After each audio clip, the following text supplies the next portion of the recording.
Cerita ini saya alami pada tahun 2016. Saat itu adalah hari pertama saya bekerja di sebuah pabrik yang ada di kota Tangerang. Dan pada hari pertama saya kerja, saya langsung mendapat shift kerja di shift kedua, yaitu masuk pukul 3 sore, kemudian pulang jam 11 malam. Singkat cerita, malam itu saya selesai bekerja dan ingin pulang. Saya terasa sangat capek waktu itu, mungkin karena belum terbiasa dengan pekerjaan baru ini. Malam itu keadaan jalan di depan pabrik masih sangat ramai. Masih banyak sekali kendaraan yang berlalu lalang di depan pabrik. Saat itu saya mau pulang, kemudian ada seorang teman yang menawarkan untuk ikut menumpang dengannya. Cuman saya menolak karena saya memutuskan ingin pulang naik angkot. Tak lama berselang saya menunggu, kemudian sebuah angkot melintas di hadapan saya. Tanpa pikir panjang, saya langsung naik dan duduk di kursi angkot tersebut. Saat itu ada 6 penumpang yang ada di dalam angkot.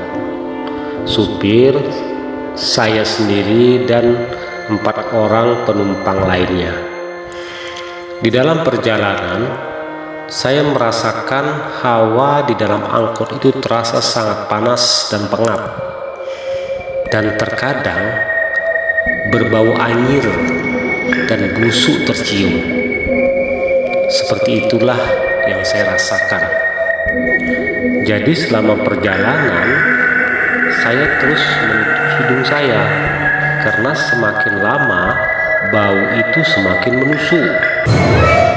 Dan anehnya, keempat penumpang yang lain hanya tertunduk tanpa ekspresi, seolah tidak merasa terganggu dengan bau busuk itu.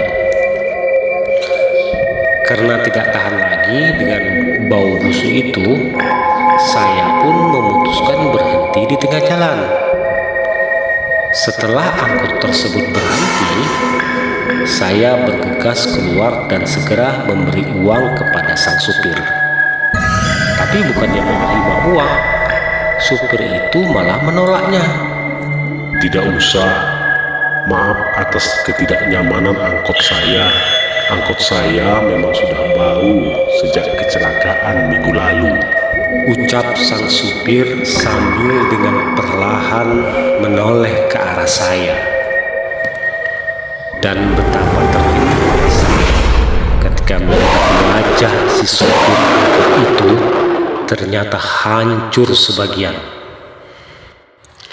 Dan ketika angkot itu perlahan-lahan melaju meninggalkan saya, juga tampak keempat orang penumpang tadi tubuhnya penuh dengan darah dan terlihat sangat menakutkan.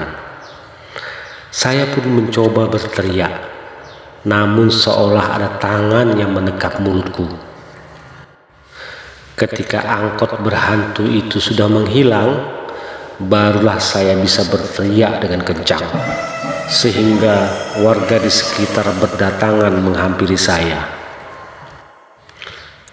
Sejak kejadian itu, saya tidak berani lagi pulang naik angkot sendirian.